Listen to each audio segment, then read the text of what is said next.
Oh, tu es mignon, mon bébé. On va te laisser dormir, hein?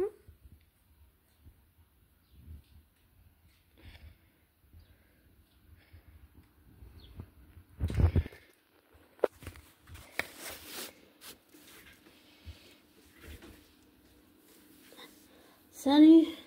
Désolée de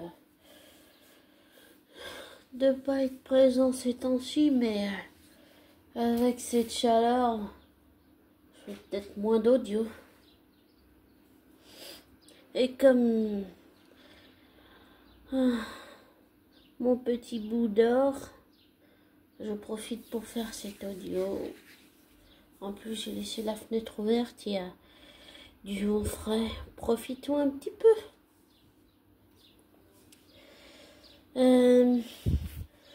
Je voudrais revenir sur un sujet un peu... Comment on pourrait dire ça? Pas difficile, mais un peu compliqué, on va dire.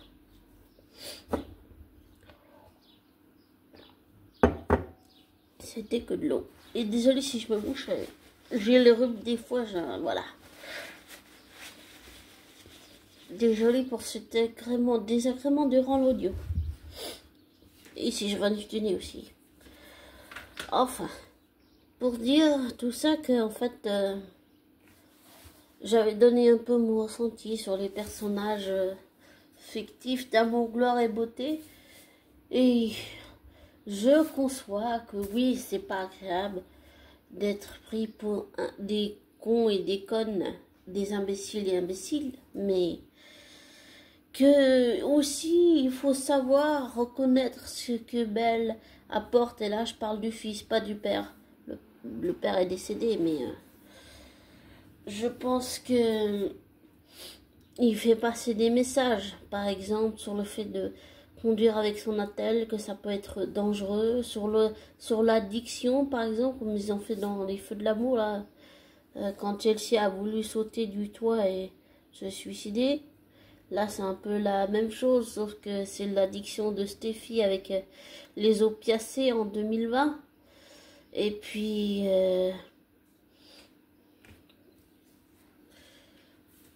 je pense que... Ah, il s'est réveillé. 2 minutes. Ça va? Oh, mon bébé. Enfin, voilà. Enfin, je pense que c'est des messages importants, mais par contre, c'est vrai que la façon dont Belle Junior traite les femmes dans Amour, gloire et beauté, je trouve que c'est pas très bon. Ça donne une mauvaise image de la femme. Par exemple, cette relation toxique entre Ridge et Brooke, c'est soi-disant sa destinée, mais c'est n'importe quoi. C'est juste de la toxicité. Ils sont toxiques tous les deux, l'un pour l'autre. Et, et je trouve que ça donne pas une bonne image de la femme, ce qu'il fait avec la relation de Ridge et Brooke. Et c'est vraiment, ça donne un mauvais message à la société, aux hommes, par exemple. Et je trouve que émotionnellement, ça maltraite une femme pour moi. Enfin, je sais pas comment expliquer ça, mais pour moi, je trouve que c'est un manque de respect, c'est un manque de immaturité, c'est un manque de tout, de tout, au sujet des femmes, comme si elles étaient que des objets. Mais ce qu'a fait Hope avec Carter, le jeter une fois qu'il servait plus ses intérêts, ça montre que les femmes peuvent aussi faire ça avec les hommes. Ça va dans les deux sens.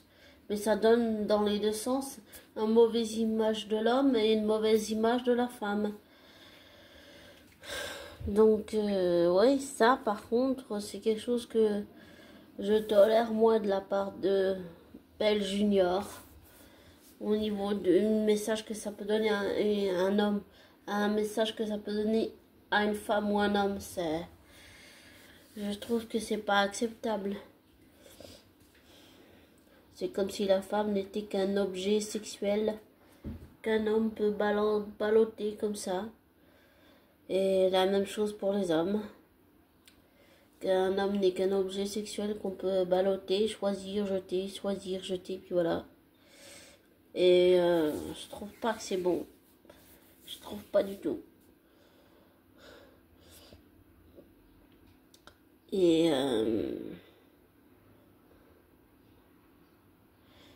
j'ai pas oublié tout ce qui s'est passé à propos de Thomas, mais je retiens surtout que le fait qu'il ait caché que Bess était en vie et tout ça, je pense surtout que c'est la faute de Reese Buckingham, de Zoé, de Florence, de Shona et aussi de Thomas, parce qu'ils ont laissé faire, et puis parce que Thomas pensait en forçant Hope à l'aimer qu'elle lui appartenait comme un objet et qu'il pouvait en faire ce qu'il voulait, la mettre sur cloche et je pense que c'est pour ça que Hope a fait une dépression. Certains disent qu'elle est vite sortie de sa dépression, mais elle pensait avoir quand même perdu un enfant et ça, c'est la chose la plus horrible qui soit pour un parent. C'est la chose la plus horrible et monstrueuse qui soit pour un parent, qu'il soit un père ou une mère. Perdre un enfant, c'est horrible, c'est monstrueux. Et pour reprendre ce mot, je pense que c'est monstrueux ce que Reese a fait à Steffi, à Hope, à Liam. Tout ça pour protéger sa fille, ok. Mais faire ça comme ça c'était cruel, vraiment cruel. Et on remet toute la faute sur Thomas, mais pour moi, le seul fautif, c'est Reese Buckingham. Il n'aurait jamais dû faire ça. Jamais il aurait dû faire ça. Il a mis Zoé, j'allais dire sa fille, son autre fille. Pareil, c'est Xander et Thomas et Zoé et Florence. Il les a tous mis dans une situation inconfortable qui a donné ce qu'on a vu. Et je sais plus si j'avais vu un épisode ancien où en fait il y a une certaine Morgane qui a enlevé Taylor, qui découvre que Steffi, sa fille, est en vie, alors qu'en fait elle croyait qu'elle était morte ou un truc comme ça. Je me demande si l'épisode avec Liam et Hope, c'était pas un peu ça, c'était pas un peu un clin d'œil à cet épisode-là dans le passé où Hope découvre que Bess est vivante et tout. Mais j'ai jamais été d'accord avec cette histoire de que Bess perde que Hope perd Bess pour la donner à Steffi. J'ai jamais été d'accord avec ça. J'ai toujours trouvé que c'était injuste. Et je trouve que c'est horrible ce que Florence a fait. Et peut-être que Wyatt a pu pardonner à Florence, mais pas moi. Moi, je peux pas pardonner ce que Florence a fait, ni ce que Reese a fait. Parce qu'en réalité, c'est pas la faute de Thomas, tout ça. C'est la faute à Thomas de ne pas l'avoir dit, mais c'est la faute de Reese d'avoir voulu régler son problème de dette en faisant ce qu'il a fait. C'est horrible de faire croire à un parent que son enfant est décédé. C'est quelque chose que j'arrive pas à comprendre. J'arrive pas. Et c'est pas une question de je veux ou je ne veux pas. C'est juste que émotionnellement, j'arrive pas à comprendre qu'on peut faire ça. J'arrive pas. J'arrive pas. Ah, il va réclamer quelque chose. Enfin. Oui, mon petit bout. Qu'est-ce qu'il y a?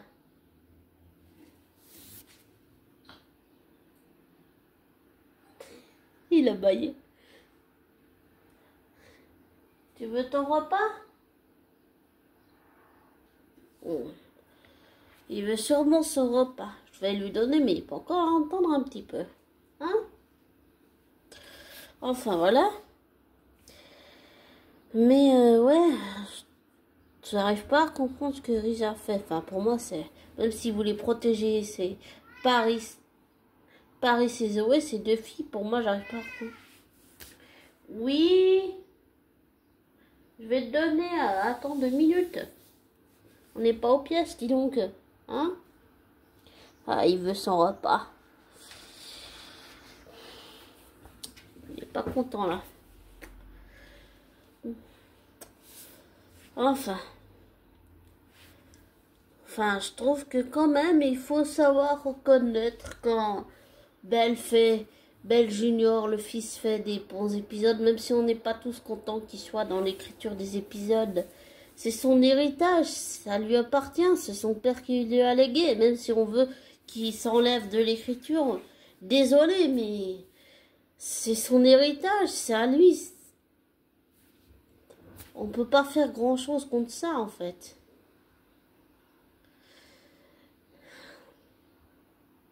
Même si on l'accepte pas. Quand je dis on, je parle des fans, pas seulement de moi. Ici en Suisse romande, je parle dans le monde entier. Mais c'est vrai que cette histoire de Ridge et Brooke, c'est n'importe quoi. Et pour Taylor, disons que c'était un peu attachant l'épisode là où Taylor tombe et puis qu'on découvre qu'elle a la maladie du cœur brisé. Oui, c'était beau, mais disons que c'est pas la même chose avec Krista Allen, qui pour moi m'a rappelé immédiatement Hunter Taylor qui jouait le rôle de Taylor Hayes Hamilton, l'ex-femme de Ridge. Pour moi, comment dire ça, Rebecca Budding est très bien dans le rôle de Taylor, mais il n'y a pas cette accroche émotionnelle, je ressens moins. J'apprécie moins le personnage de Taylor, je la préférais plus avec Krista Allen. Là j'étais conquis avec le personnage de Taylor en Krista Allen. C'était magnifique.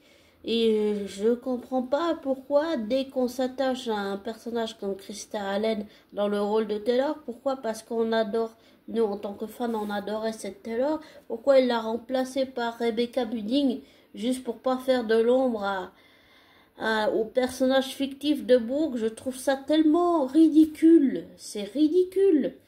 Moi, ce que je veux, c'est qu'ils reviennent avec Krista Allen dans le rôle de Taylor. Moi, c'est celle-là que je veux. C'est elle que je veux. Parce que Rebecca Budding est bien sympa, mais j'arrive pas à m'attacher au personnage. Émotionnellement, j'y arrive pas. J'y arrive pas. Je préférais largement Krista Allen dans le rôle de Taylor. Pour moi, c'était la meilleure, si on peut dire, succession par rapport à Hunter Taylor, qui a joué pendant des années le rôle de Taylor Hayes. Pour moi, Hunter Taylor, pour moi, sa digne succession, c'était Krista Allen, qui était parfaite dans le rôle. J'adorais ce personnage avec Hunter Taylor et avec Krista Allen. Mais là, avec Rebecca Budding, c'est bien, mais j'arrive pas à m'accrocher au personnage. À part qu'elle a la maladie du cœur. C'est le seul moment où j'ai pleuré quand Ridge le découvre et puis qu'il la prend dans ses bras. C'est le seul moment où j'ai vraiment pleuré, où j'arrivais pas à me retenir. C'est le moment émotionnel qui m'a le plus touché, mais c'est tout, ça s'arrête là. Sinon, autrement, j'arrive pas à accrocher à cette nouvelle Taylor. Je veux et je préfère Krista Allen. Pour moi, c'était elle la digne succession, je sais pas comment on dit, quand on succède à quelqu'un dans un rôle, dans une série télé, mais pour moi, c'était la digne succession ou d'une, je sais pas comment on dit ça, mais c'est qui allait succéder à Hunter Taylor dans le rôle de Taylor Hayes, la digne succession, enfin, celle qui allait succéder, pour moi, c'était vraiment Krista Allen. Pour moi, c'était le rôle, elle le remplissait à merveille, c'était celle que je préfère.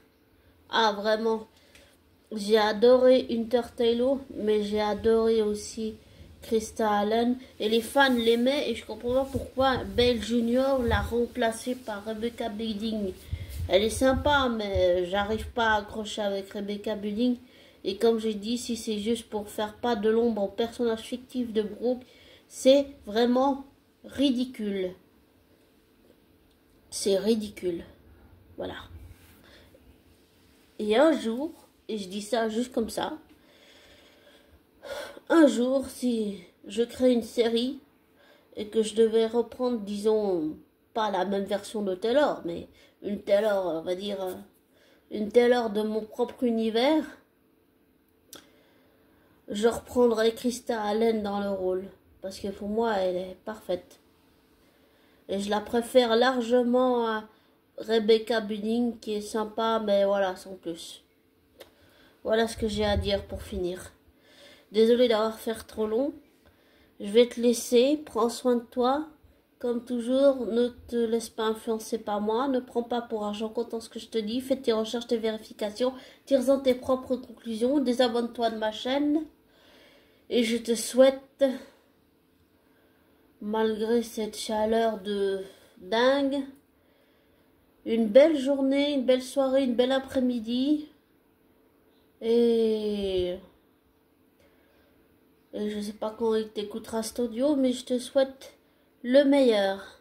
Comment on pourrait dire en anglais ou en américain? I want the best for you.